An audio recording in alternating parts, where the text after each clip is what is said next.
mim existe uma imagem que resume muito bem Madrid.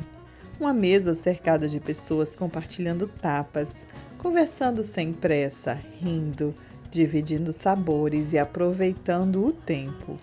Poucas cidades representam tão bem esse jeito espanhol de viver.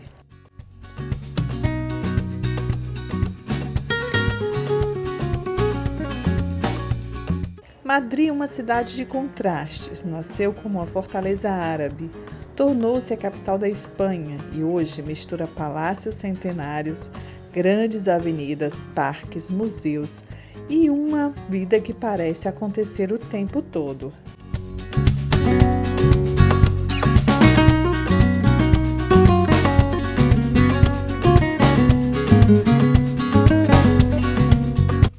Madrid é uma cidade que respira arte, história e paixão. Em apenas 2 dias dá para viver experiências incríveis, caminhar por praças históricas, provar tapas deliciosas, visitar palácios e museus que guardam tesouros da humanidade e ainda relaxar em um parque que já foi exclusivo da realeza. No vídeo de hoje eu te mostro o roteiro completo por Madrid, com dicas práticas, curiosidades e muita história para você aproveitar ao máximo cada passeio nessa cidade vibrante. Vem comigo!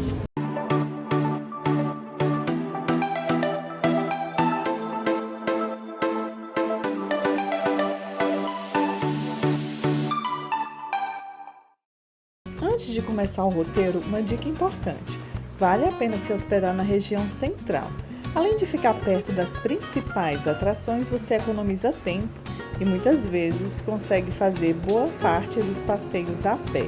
Falarei mais sobre os bairros onde se hospedar no nosso roteiro de Madrid, que está na descrição do vídeo. O dia começou de um jeito que mais gosto, conhecendo um pouco da gastronomia local. O café da manhã espanhol costuma ser mais simples do que o brasileiro. O clássico é uma tostada com tomate, azeite e jamón, acompanhada de um café com leite, que no cardápio você pode ver que custa entre R$ 3,90 e R$ 4,90. Eu resolvi pedir uma versão mais reforçada, com pão, jamón e ovos, tomate e suco, porque ainda tinha um dia inteiro de caminhada pela frente. Custou €10. Começamos o nosso passeio pela Puerta del Sol, o verdadeiro coração de Madrid. É aqui que está o famoso quilômetro zero, marco que simboliza o ponto central de onde partem todas as estradas da Espanha. E olha só, bem ao lado encontramos uma das imagens mais icônicas da cidade, a estátua do urso com madrone, símbolo oficial de Madrid. O urso representa a força e o crescimento da cidade. Na Idade Média, a região era conhecida pela presença de muitos ursos nas florestas ao redor. Já o madrone é uma árvore típica da região que produz frutos vermelhos parecidos com morango. Ela representa a vegetação local e também aparece no escudo da cidade.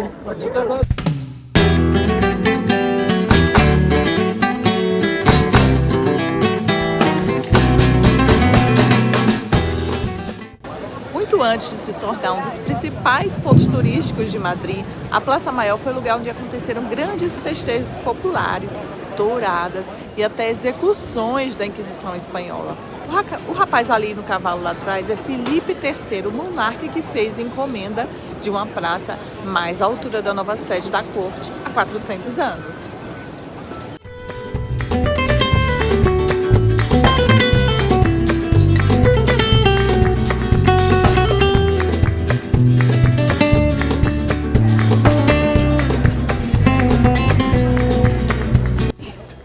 Seguimos agora para o Passeio del Prado, uma das avenidas mais elegantes e históricas de Madrid. Uma espécie de Champs-Élysées madrilenha, rodeado por árvores, fontes clássicas e edifícios imponentes. O passeio conecta arte, cultura e sofisticação em pleno centro da cidade.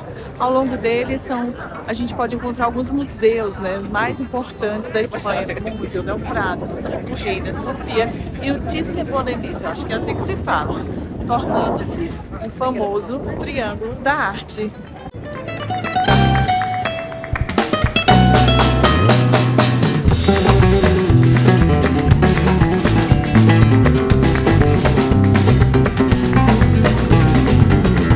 Madrid abriga dois dos museus mais importantes da Europa. O Prado reúne grandes mestres da pintura clássica, como Velázquez, Goya e El Basco.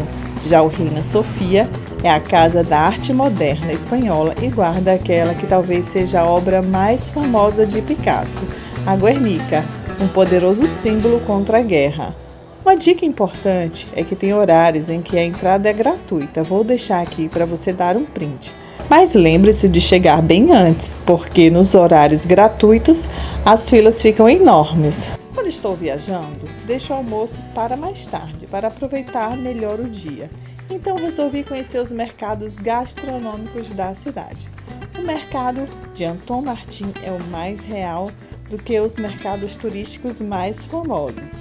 Essa dica eu peguei de uma local e amei. Comi lá nos 2 dias em que estive na cidade. Assim como acontece em outras cidades da Europa, muitos mercados tradicionais foram revitalizados e hoje funcionam como espaço para experimentar diferentes sabores. Como eu já tinha comido muitas tapas em Sevilha, resolvi pedir um prato um pouco diferente e não espanhol, que foi uma massa com trufas e estava deliciosa. O bom é que nesses mercados você realmente pode ter tanto a comida tradicional do lugar, quanto o prato que você queira comer diferente. Mas afinal, por que esses petiscos espanhóis recebem o nome de tapas? Séculos atrás, pequenos pedaços de pão ou presunto eram colocados sobre copos de vinho para protegê-los da poeira e das moscas. Essa tampa acabou dando origem ao nome. O que começou como um costume simples virou uma das tradições mais famosas da gastronomia espanhola. Agora, se você quiser experimentar alguns clássicos, anota aí essas sugestões: jamón ibérico, bocadilho de calamares, tortilha espanhola e os churros da Sanguinés. Mas Madrid também sabe desacelerar. O Parque do Retiro é um verdadeiro refúgio verde no meio da cidade, entre lagos, alamedas e o famoso Palácio de Cristal. Gente, estou aqui no Parque do Retiro, aqui em Madrid. Esse lugar que eu acho lindo, que é tão verde. E resolvi parar aqui em frente ao Palácio de Cristal, que infelizmente ele está em reforma, está todo fechado, mas a paisagem continua bonita. Para comentar com vocês que minha primeira viagem internacional incluiu Madrid, né? E foi por acaso que Madrid foi incluída, eu vou explicar. Eu ia fazer um intercâmbio na Inglaterra, né? Ia passar um mês e pouco lá na Inglaterra e tem uma amiga que mora em Portugal, e meu voo era pela TAP e eu tive direito a fazer um stopover, né, em Lisboa, e eu pedi um stopover de 15 dias no retorno da Inglaterra. Eu conheci uma espanhola que acabou sendo minha melhor amiga lá, que me convidou para passar uma semana com ela aqui. Então, ao invés de passar os 15 dias em Portugal, eu passei uma semana aqui, uma semana em Portugal, e eu fiquei hospedada na casa dela. E como eu sempre fui entusiasta, né, de estudar línguas, além do inglês, eu também na época estudava espanhol. E era a primeira vez que eu ia para um país que falava espanhol, né? Eu nunca tinha ido para nenhum país na América Latina, até porque era a minha primeira viagem internacional, como eu mencionei no começo, né? E sempre fui apaixonada pela Europa, muito mais do que os Estados Unidos, porque eu gosto muito de história. Então, eu lembro que quando eu cheguei aqui em Madrid, foi um susto, porque eu fui sair com os amigos dela e ela, né? E eu levei um susto porque eu realmente não compreendia nada que eles falavam, porque eles falavam muito rápido. E eu disse, meu Deus, eu estudei 1 ano de espanhol para chegar aqui e não saber falar nada, assim, foi um terror. Mas aí eu fiquei acostumando, né, com a sonoridade da língua durante os dias que eu estava aqui. E aí no final de semana seguinte, quando eu fui encontrá-los, um pouquinho antes sim, eu tinha pedido para eles para falarem inglês, né, que eu já estava habituada com inglês por causa do intercâmbio.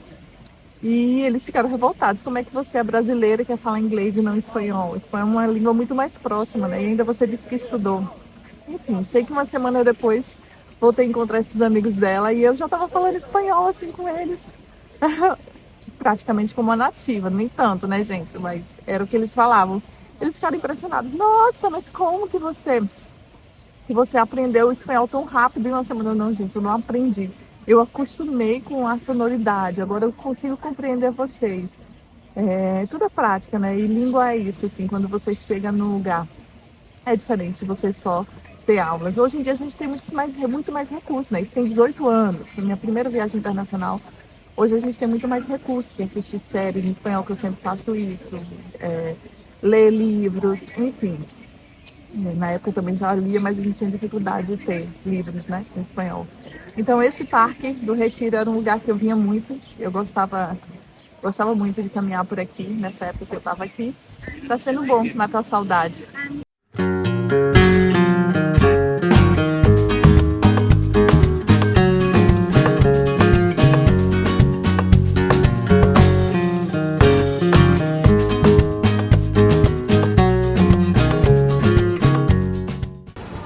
Saindo do Palácio do Retiro, você chega à Porta de Alcalá, um dos ícones da cidade. Ela foi construída por ordem de Carlos III em 1778, antes mesmo do Arco do Triunfo de Paris. Mais adiante, eu passei por ela agora, está a Praça de las Cibeles, uma das belas fontes, né, e seu antigo Palácio das Comunicações, que fica ao lado dela, em frente a ela, que hoje é sede da Prefeitura de Madrid.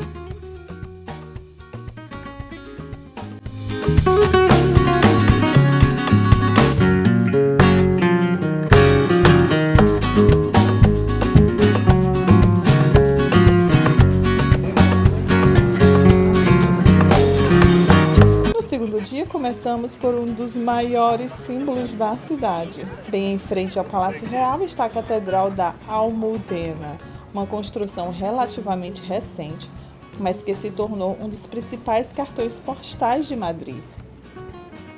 O Palácio Real de Madrid foi construído no século XVIII sobre as ruínas do antigo Casar, residência real anterior, destruída por um incêndio.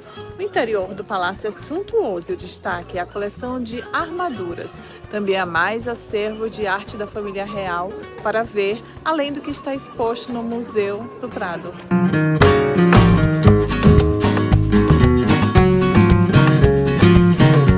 Depois seguimos para a Gran Via. É impossível passar por Madrid sem caminhar por aqui. Com seus teatros, lojas, cafés e edifícios históricos, essa avenida representa a Madrid mais moderna e vibrante. É uma rua que parece nunca parar.